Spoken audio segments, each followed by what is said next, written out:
Welcome to the Things You Can't Unhear podcast. I'm your host, Maritza Barone. In this show, I will introduce you to ideas, concepts, and mindsets that will open your mind to a new world of well-being and personal life growth. Through eye-opening interviews, we elevate people in the world doing amazing things for humanity and share insights that will shift you to become the happiest, healthiest, kindest, and most compassionate version of you.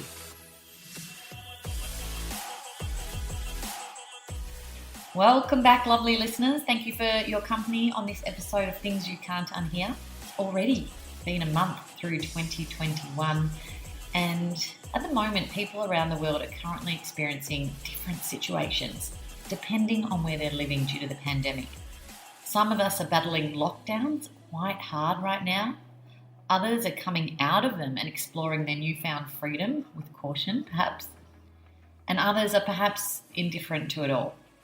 I hope wherever you are, you're keeping positive and vibrating at high energy to ensure good things come into your lives. Remembering to surround yourself with positivity, including through the people you're talking to, the content you're consuming, the tasks you're working on, and the way you're communicating. It's so important now to be positive in what we're doing and how we're thinking. So on that note, I would like to introduce you to today's guest. Sarah Grynberg is the host of the Life of Greatness podcast and a producer for various other leading podcasts for Podcast One Australia. She is a beautiful soul, and through listening to her interview, The A-List of Personal Development and Spirituality, I often wondered who the person was behind the interview questions and the journey it took her to get to this new chapter in her life, where she truly knows she's living a life of purpose. My guess is if you like and listen to this show, you will also love Sarah and her podcast. As you listen today, you will notice Sarah and I have many similarities in our experiences, and we both ended up wanting desperately to share them with others in the hope that they also find joy from certain learnings as much as we did. So let's welcome the lovely Sarah Grynberg. All right, welcome, Sarah. Thank you for joining me on Things You Can't Unhear. Thank you. It's nice to be here. Now, I found myself listening to your podcast, A Life of Greatness, and I listened to about 5 or 6 episodes, literally back to back, a couple of days ago. And I really found myself resonating with so many of the interviews. Obviously, a lot of the people that you've interviewed on that show, I've read their books and their texts and done some of their courses. I mean, you've interviewed people like Lisa Nichols and Robin Sharma, Vishen Lakhiani from Mind Valley, who I absolutely love, Matthew McConaughey, Marianne Williamson. Like the list goes on. It's the A-list of personal development, professional development, spiritual development. And it's pretty amazing, and it's a big tool for me to sort of really solidify the things that I've learned and be able to hear these people conversationally. So well done on your show, and I'd love to hear about how the podcast came to be and perhaps the catalyst that it took you to create it. Firstly, thank you so much for listening and for your beautiful words. That's so unbelievably kind. So I'm so grateful for that. The way that the podcast came about was quite interesting. It was, I suppose a lot of people call it the dark night of the soul, or, having some sort of setback. And unfortunately, that is the way that a lot of us end up tending to then look at self-development work, or it really brings us internally, to go within to look at ourselves. And it got to a stage where basically I was in a job where I was doing breakfast radio, and the hours were unbelievably crazy. They were long. I was getting up at 3:30 in the morning to get to work, and I had really, really young children at the time. And it was just a hard job, really taxing. And I didn't think that it would take so much out of me. That, immersed with a few other things that were going on in my life, made me just think to myself that I was really unhappy, and I wanted to seek more. I had this innate knowing Maritza, that there was something more. There was something more, and that I was not experiencing life how it should be. And I don't know why I thought that, but I had this innate knowing that I needed to seek more. There must be something more.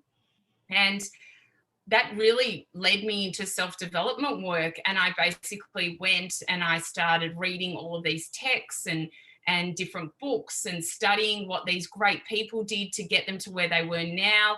And I became immersed in these teachings and the knowledge of that.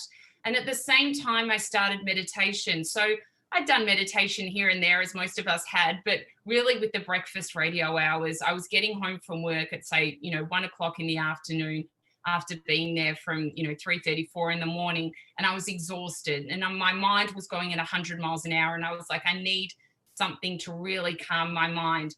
So I started doing meditation, and I quite enjoyed it.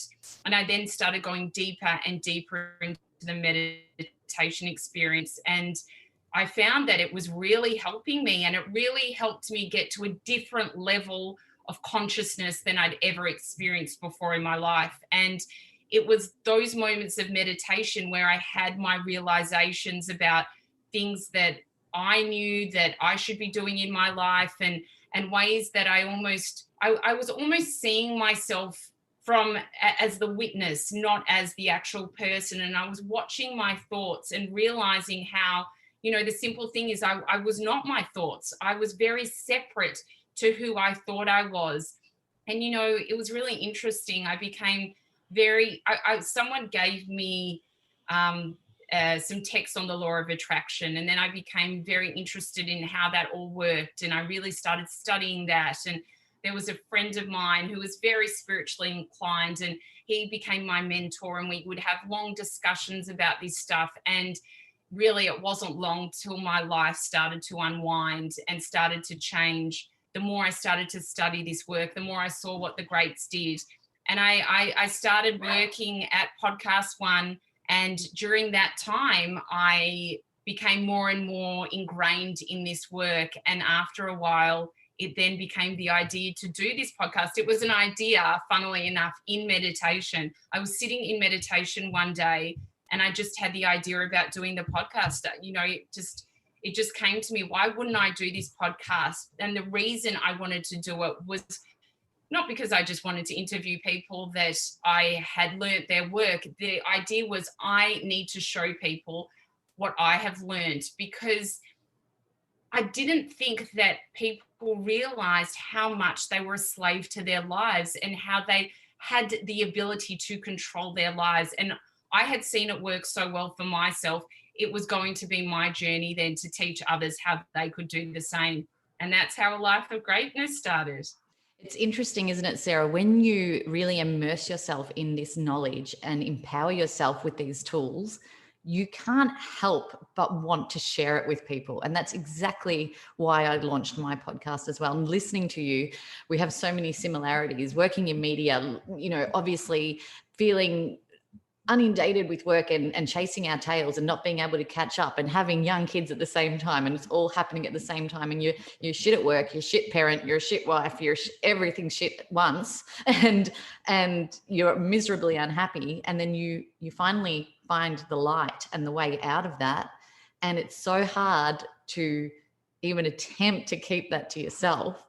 And I found myself trying to tell everyone I knew before I launched my podcast. I was buying books for people. I can't tell you how many books I bought for people and gifted them to them. My parents, I bought books for, my sisters, my friends, my aunts, my uncles. Everyone was receiving books, because I really wanted everyone to just know what I had learned and just be happier.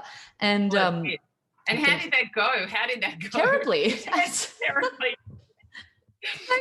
Interested whatsoever. It didn't work out very well at all. And I realized there's got to be a different way, and you can't actually force this onto people, right?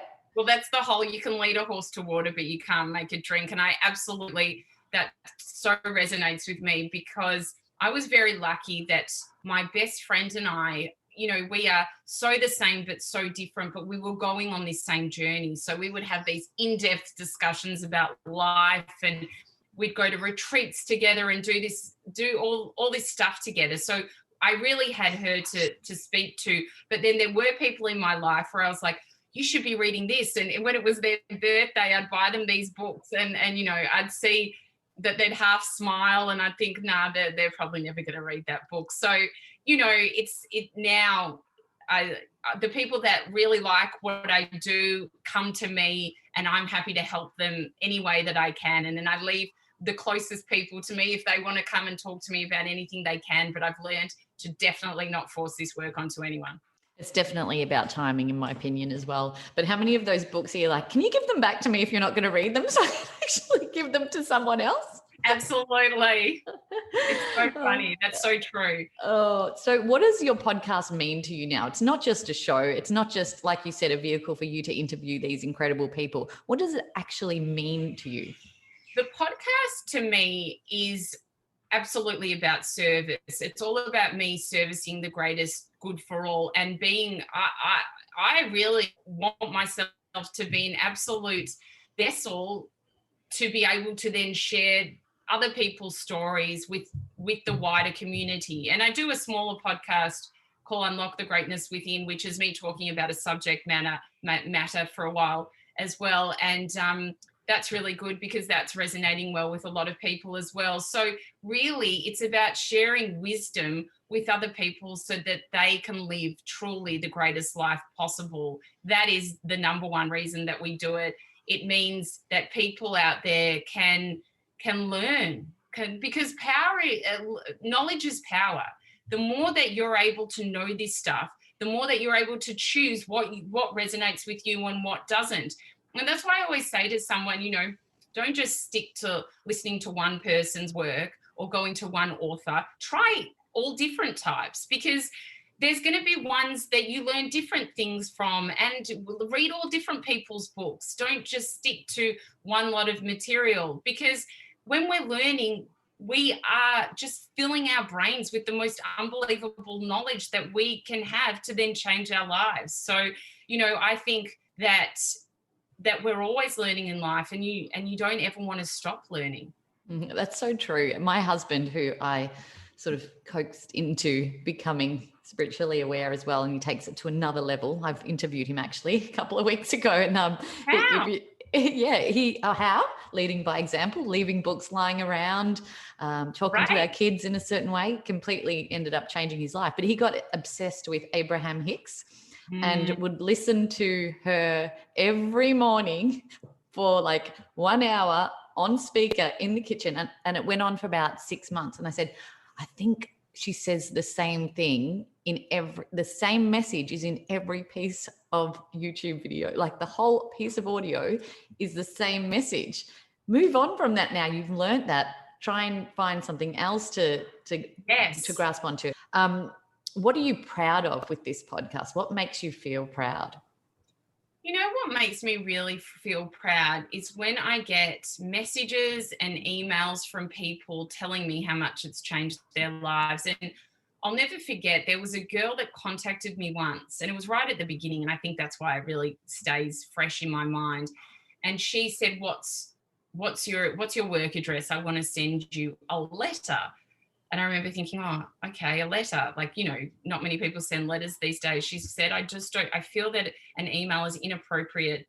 And so she sent me this beautiful handwritten letter, and it was on, stationery that had her name imprinted on it and stuff. And she said how much the podcast had changed her life. And she spoke about going through some of the hardest and toughest moments and having the podcast as a vehicle to get her through them.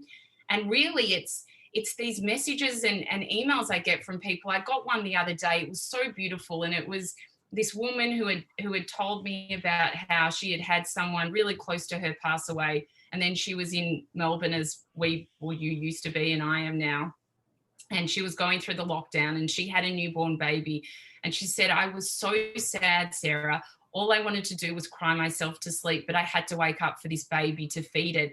And I used to listen. Well, I listened to your podcast whilst I fed the baby. And it was your podcast that gave me hope to keep on going. And I sit there and I think to myself, oh my God, I can't believe the impact and this podcast is having on people. And who cares what else happens? If it's helping people in this way, then that is the number one reason that it should keep on going. And it makes me so fulfilled to hear that it's having such an impact on so many people. You talk about on your website not caring anymore about what people think. Yes. Tell me about that. Really interesting. I spent so much of my life, as I think a lot of girls do, especially when they're at school, caring about what people think. You know, you want to make sure that you fit in, you want to make sure that you're liked. It's so unbelievably important. And, you know, I see it with my own kids now, and when it's like, we know now how great it is being different, but when you're at school, you want to be the same. And I realized that didn't get me anywhere. Being the same didn't allow me to flourish and be who I wanted to be. And when I got into work and I really went within myself, I discovered what I loved and what I felt was best for giving other people the greatest chance in life. And that then I compartmentalized caring. Honestly, it was like I just stopped. I really couldn't care less anymore. And the more I couldn't care, the more I realized how much people warmed to me even more so than before, because you don't care about the outcome. It's the spiritual law of detachment. When things don't matter anymore, you're not forcing anything. You see things come into fruition because there's no need.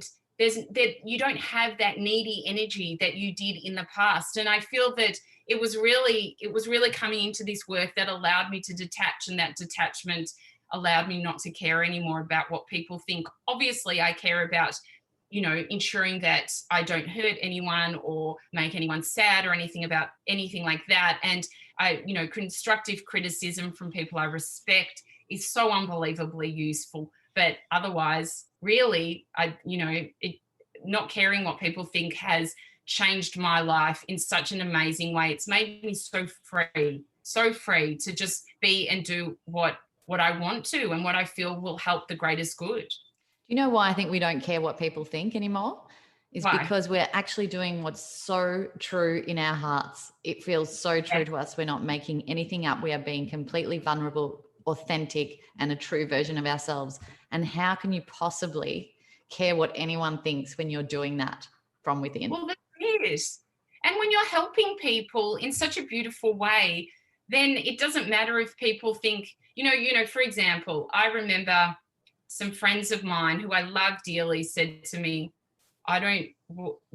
we don't believe that there's such thing as a soul. We just don't believe a soul exists. It just doesn't. And I remember leaving the dinner party we were at and thinking, how can they not believe in a soul? What do you mean? What do you mean? How do you think that we don't, there's nothing more. We die and then we're just in the dirt. That's it. But then I realized that's fine. People have different opinions. Who cares? That's their opinion. They're still amazing people. I don't care. And it was because I think if you care too much, there are so many people who are always going to have a different opinion. And as I'm sure you've come up against, when you were trying to buy people books as I was, that some people are not into it. And if you care so much about that, it's going to make you stumble and you're not going to be able to live out your dream because you're going to be so worried about what people think. And the funniest thing was, Maritza, as well, I realized so many more people are into reflection and looking at themselves and bettering themselves than I ever thought would be. And people from the woodworks, that I went to school with that I haven't seen for years have come and said to me how amazing the podcast is and how they love this sort of stuff. So really, you realize not caring opens you up to so much more than you would have ever thought before. And these people come to you when you open yourself up to it, right? They never would have come to you previously if you hadn't have opened yourself up to it. Yeah. Just listening to that dinner party conversation, I've been in those chats before as well. And I think those people will realize that we have souls when we die. When they die, they'll be like, oh, Sarah was right. We do have souls. I always think that. I always think when I'm preaching about the afterlife, that when they die, they're going to think, oh, she was right. Exactly right. Now, you've interviewed Lisa Nichols, Yes. And I've done one of her courses, and she really pushed me into, getting out of my comfort zone and holding a live podcast event where I had an audience, because sort of my comfort's always been behind a camera, behind a microphone, and never really a live audience. And she really pushed me into making that happen. And ever since then, it's just been a constant spiral of MC work and presenting and events. And I thank her for that. But what she made us do in that course was look at life-defining moments or key moments in our lives that may have created a limited belief or a block. And it was quite powerful in clearing that pathway to just going for what we wanted and what we wanted to achieve.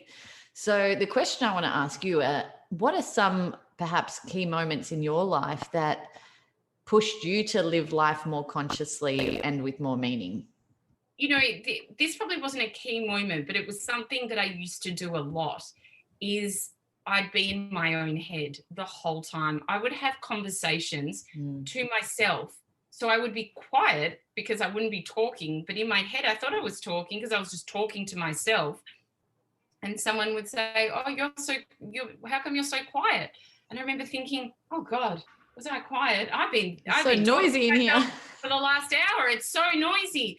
And it was really learning that we are not our thoughts, and we can compartmentalize what we are thinking and who we truly are, and become the best version of ourselves and be able to control our lives. So I think, there were incidences I'm sure we've all had when we were young where someone said we're not good enough, or you're not good at this, or something else, maybe a job hasn't worked out, or something in that realm, and you start to feel not so great about yourself. The self-esteem goes down and you don't feel the best version of who you truly are.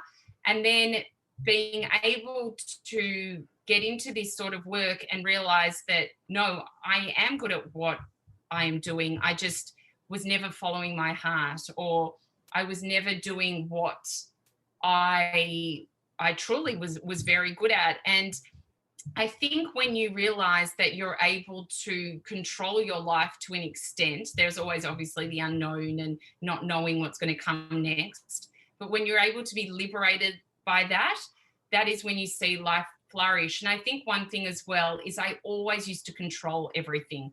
And I didn't realize that there was anything wrong with that. I needed to know everything. I needed to be on top of everything. I needed to know what was going on. Whilst now I realize that the unknown is the place where we have the most opportunities. It's the place where you can experience things that you never have before, whilst the unknown used to absolutely scare me. And I think I was very rigid in the way that I lived my life. So, it may not have been one moment, but it was made up of all these different things where I learned really you don't need to live life like that. If you're more flexible, and, what I learned is, be like a reed in the wind, just flowing, not being this tall, stiff, cement pole. That is when you're going to see that life really prospers and you're able to make the most of it.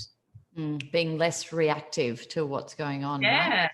What was the first text or the most pivotal text that you picked up that really sort of ignited this journey? It's funny because you actually mentioned before Abraham Hicks, and I haven't listened to them for so many years, but that was one of the first texts I ever got given. And I listen to all my books on Audible just because I'm always on the move. So I remember listening to that, and I was like, I think I used to listen to it on the way to work. So I would be driving to this breakfast radio show at 3:30 in the morning, and I'd have it on my phone listening to it. And I would really soak in the whole idea of, wow, our very powerful. What we say actually has an effect. Gossip isn't good. Not that you ever thought it was, but now you realize it really isn't good. And I started learning, as I mentioned, really about the law of attraction. And that was the catalyst that changed my life. So it really, learning about the whole idea of law of attraction and how that works, it changed my mentality a lot. And then from there, I obviously got into different texts. I did I remember reading a book by Louise Hay as well. That was, I think that's everyone's first book. That was the first book that I got recommended as well. So I think between the two of them, I really resonated with them. I understood them, and I felt that they had such an impact on me. But there was also an experience, spirituality was something that I was always very into from a young age. So when I was 19, I studied the Kabbalah with this very big Kabbalistic rabbi. And it's a funny story. I absolutely harassed this guy to want to study with me, and he was like, wouldn't answer my phone calls, and then suddenly he answered, and he was like quite perplexed, like, what is this 19-year-old girl wanting to do? So I used to go and sit with him on his kitchen bench in his house, and we used to study the text, and I was just a moth to a flame, wanting to know more about what happens, when we die, what is the soul, where, what happens with animals, all that kind of stuff. So I did that when I was very young, and I then forgot about it for a while. And then when I was in the depths of despair, it came back up, and I was able to then lean on these texts to be able to then change my life. I think we might be the same person. I had the exact same experience with Conversations with God. I read it in my early 20s. I put it away for maybe 10 years. It came back to me, and then it came back to me when I needed it again, which was amazing. Yes. I was too overwhelmed with what was said in those books in my early 20s, and it actually frightened me, and I blocked it. And then, bringing it back into my life when the time was right worked out so perfectly for me. Amazing. So do you feel like life has changed for you? Do you feel like you parent differently? Do you feel like you friend differently? Do you feel like you love differently since you've had all of these learnings come into your life? I love that question. Firstly, absolutely, to all of them. When I used to look after my kids, I would have these moments, and I know they were much younger then, where I would be screaming at them, as a lot of parents do, to stop doing whatever they were doing. And I've talked about this with a lot of my friends, and it's like you're watching yourself scream, but you can't stop screaming, and you know it's not right, and you know that you shouldn't be doing it, but there's no other way. And I don't do that at all anymore. I do not do that at all. And it wasn't even a conscious thing. That I put down to meditation, where being able to just be in those deep states gives me a much longer reaction time. So when my eyes are open, I don't react as fast. I'm very conscious about what I'm saying now. I'm very conscious about how I'm reacting, whilst before I would just be crazy and react. And obviously we still have moments, and not with my children anymore, but just in life, when I'm really tired, or, something happens, and I see myself maybe for a moment slip into that old habit. And I was like, oh God. And, I obviously am conscious, so I quickly get out of it. But it's interesting to think that I always lived my life like that. So that has been a definite big change. With my friends, absolutely. I think, the depth of, I always have deep friendships, but I think the depth of my friendships now is very different, and the love I have for people, and not being shy to tell them anymore. Even if people aren't into this work, I'm so much more open with the way I feel about people. I'm not closed about caring about emotions. I know how important it is to express to people when you're so grateful for their help, or just for them being around. And, I said to someone the other day, it was actually someone in a more of a work environment, that I loved them. And I saw this little smile on the side of their face. And it was truly, obviously something that I'd felt for so long, because this person had been so gracious to me. And I would never have done those sort of things before. I've always been a person that has been a person of depth. Definitely, but it has changed my life from a relationship perspective, and the way that I look after my kids in ways that I could never have thought of before. And it's also moved me further away from people that probably I was going to move eventually, but I realized that we don't have so much in common anymore. And over time, those friendships, all those partnerships has been released. And, Maritza, there's been something very liberating about that as well. And really moving to know who I am and who I love hanging out with, and then meeting very like-minded people as well has been really nice. Your circle of influence can really make a huge impact on you, right? I mean, the people that you have around you, the energy that comes from the people that you have around you is just pivotal to how your life is going to be. If you have people who are making an impact and creating and being authentic and vulnerable with each other and just making a difference in the world, that's going to rub off on you. You're going to get that back energetically as well. So I agree. I think sometimes relationships need to fall off and make space for new ones to come in and that align properly with your life. It can be hard at times as well, seeing some relationships that may be long-term relationships that start to put it sort of distance, but always it's for the greatest good. And sometimes when you empty out, you make room for more. That's what I've noticed as well. Sometimes you have to give up something good for something great to come in. Oh, I love that. I really love that. Now, you also interviewed Robin Sharma. He wrote the 5 a.m. Club. So obviously morning routines were very important to him. Can you tell me about your morning routine and how your day rolls out from the moment you wake up? You still wake up at 3 o'clock? No longer, right? No, absolutely not. Those were the old days. And I'm not in that job anymore. So I wake up, let's say pre-COVID, because that changed things a bit, COVID. So we'll say pre-COVID. I'll wake up early. I meditate for anywhere between half an hour to sometimes even an hour. And that's way before anyone in my house has woken up. Sometimes I'll do some sort of exercise after that. Not always, but I do like to move my body in some sort of sense. And then I will get ready then usually actually I will do some sort of prayer.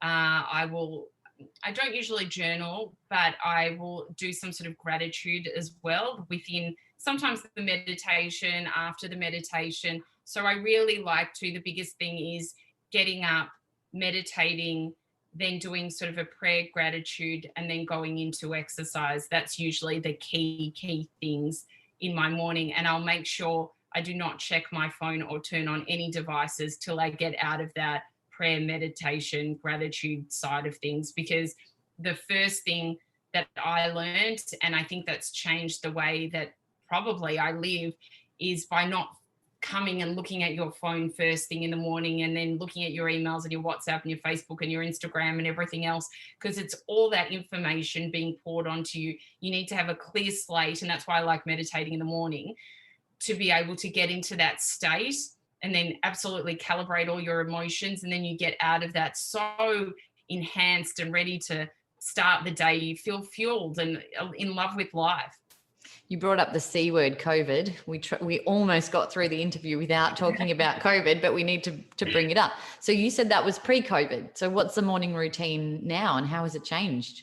So it's only changed which is actually a good thing. I get to sleep in slightly later, which I'm absolutely loving. I still do meditation first thing. As I said, it'll sometimes a 20-minute meditation even. And then I still do that whole routine, but it's a slower pace, which is actually one of the positives out of COVID. In the morning, it's really rushed and you have to get a million things done and it's come on, go, go, go, go. But with COVID, it all just happened at a far slower pace, which I've been loving. It's been absolutely wonderful. And I'm taking bits of it now, that slower pace, and utilizing them in my life, not having to go into the office as much as what I used to, and really not working at that fast pace that I used to always work at, because I don't think that's good for anyone. Mm. Have you had any realizations over this period, through the pandemic, through the changes that we've all gone through the ups and the downs and the lockdowns? I know you're in Melbourne, so you've endured severe lockdowns just like I did when I was there. What have you learned about yourself and the collective, I would say? Yeah, it's really interesting because I've obviously spoken to a lot of people that are in America now it's really hard on them. And I think about all my friends, and I had it really pretty good because we're in broadcasting. I was still able to go into the office here and there, and I had that ability to still leave my house. But what I noticed about myself is I'm such a social person normally, really always being with people and catching up and this and that. And obviously, we weren't allowed to do those things. And I realized that I did not mind. I actually really liked it. And again, going back to the self improvement work, because I am so happy with me and I spend so much time now on my own in meditation for long periods, in the state of quiet, I loved having this time where we didn't feel like we had to take kids to extracurricular activities. We didn't have to keep up with the Jonases. It was all about just doing whatever suited you. And I didn't think before that I would enjoy that solitude as much as I have. And that also is something that I'm going to carry on, not being so rushed and not feeling that, I need to say yes to every catch up that I'm approached about, and really spending a lot more time on me and doing things that fuel my work and making me full, which then allows me to be a better person to everyone that I'm around. It's the obligation thing. I was talking about this to my sister earlier. Moving over here, we don't have a lot of friends here. We don't have any family here. We don't have that means we don't have birthday parties and events and christenings. And I'm from a Greek background. My husband's from an Italian background. So we have a lot of family and a lot of things that we're always invited to. So I used to have pre-COVID, like if I wanted to catch up with someone, I would have to scroll through my calendar and find a date 6 weeks down the track that I could catch up with someone on and plan a picnic or something that I wanted to do. And now moving here, I can literally say that I'm free every single weekend to do exactly what I want to do and when I want to do it. And I think COVID was a bit of that as well. I think we were not bombarded with our calendars and schedules and a million things to do and chasing ourselves in circles that so many of us get caught up in. And now that things have opened back up again, I really hope that people remember that stillness and the joy that they got from it, right? Yeah, I that's exactly it. And I think we did all, or most of us enjoyed that, not having to rush around everywhere. Most of the people I've spoken to loved it. So how can we then move forward knowing that in our everyday lives? And I know I'm trying to do that. So again, I agree with you. I hope that all the other people who enjoyed it too are able to take those little things. And even though there was a lot of suffering during COVID, take those nuggets of gold that we learnt during this time and keep them within and practice not rushing, and practice those beautiful morning routines that maybe they didn't get a chance to do before, and keeping up with the movement and all those other sort of things. Definitely. Would you say now that you are 100% living your life with purpose? Oh, for sure. Absolutely. There's big decisions that I've had to make over my life, but I understand without a doubt that when you're living a purposeful life, when you're living a life of service, that you're doing the best for the greatest good, then that's all that you can really do. And I definitely feel that where I am now, that is exactly what I'm doing. And I'm, the joy that radiates out of me is enough to know that I'm on the right path. When you feel, as I experience, when you interview someone, or, when I'm doing a lot of writing that I do, there is such a love that I have for the job that I do and the service that I'm able to give, that I know that it's a life of purpose and one of true love. If someone walked up to you in the street and said, Sarah, how do I find my purpose? What would you say? I would say, what did you love doing when you were young? What did you love doing? When I was young, I loved acting. I loved acting, and I did courses, and I did this and I did that, and I was in all the plays, and I loved media. I loved that, and I loved talking to people. And this is so funny because I remember a couple of years ago, after I'd started the podcast, just driving one day and reflecting on how people would always come to me with their problems. And I could have been a psychiatrist, a teacher, and I went into interviewing people and talking to people about their lives.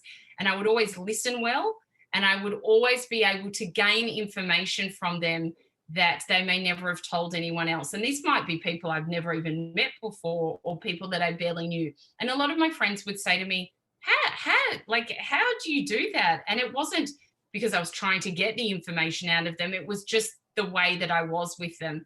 And that was from when I was very young. So I say to people, what did you love doing when you were very young? What would you do? Absolutely no issue. What would you love doing if you did not have to have money and finances involved in anything? And what are you good at? What are you good at that you love? Because being good at something and not loving it, that's really, not finding a purpose. That's just doing something you're good at. So I reckon those are the three key things to finding your purpose. I love that. I founded a social enterprise events platform called Conscious Conversations at the start of 2019. And we actually facilitate events, but we also facilitate conscious conversations. So we get groups together and we give them specific questions to ask each other to engage in deep conversation and deep connection. And one of the questions, it's the magic that comes from this is just so beautiful. And every time we walk out of one of our events, the three of us co-founders are just this buzzing with beautiful energy. But one of the questions that we ask in this facilitated conversation is, when was the last time you cried? So I'd love to ask you that question today. That's interesting. And 5 minutes before the podcast. I'm sorry to say, but it happens often. So it's not as memorable as what it would be to a lot of other people. I do remember the last time, I remember, because you know why? Because we just started a new year, and I remember thinking, wow, it's the first time I've cried for 2021.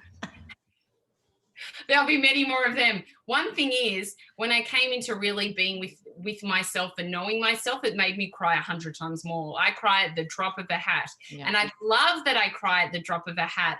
I'm holding that up, as a number one thing, that I'm so happy that I share emotions. But to answer your question, a very close person to me was crying about something, and someone that I don't see cry often.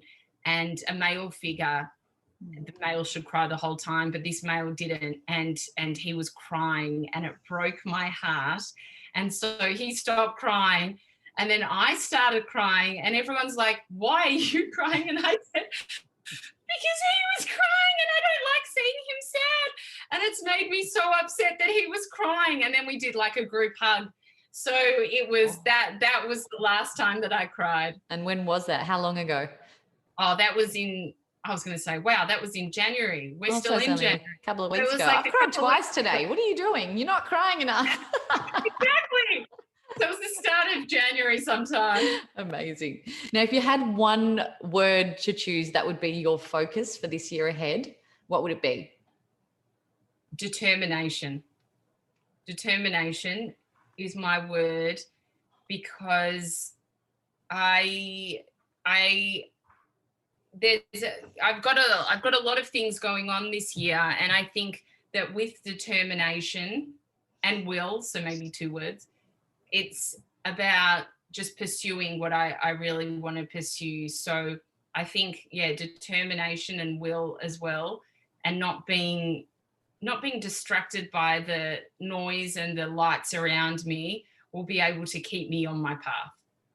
Beautiful. Thank you for sharing that. Now, I know you ask everyone this question at the end of your podcast. I think you ask everyone this question. What does a life of greatness mean to you?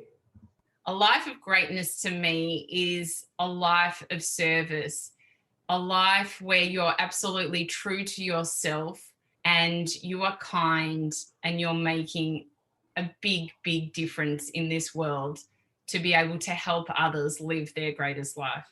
And you're certainly doing that, Sarah. So congratulations. I can't wait to see what's next with your determined spirit this year. Thank you for listening to the Things You Can't Unhear podcast. I'd love to keep the conversation going. Let us know what you thought of this episode, and if something profound came up for you that you want to share, let's talk about it. You can find me on Instagram at Things You Can't Unhear, or on my personal page at Maritza_Barone. And if someone you know will benefit from something that was said in this show, make sure you share it with them too. If you haven't already, hit the subscribe button and keep up to date with what's next. And if you can spare a few seconds, please rate and review the show on iTunes, just so other people can find us more easily and quickly. And as always, my friends, be happy, be healthy, be conscious, and be kind.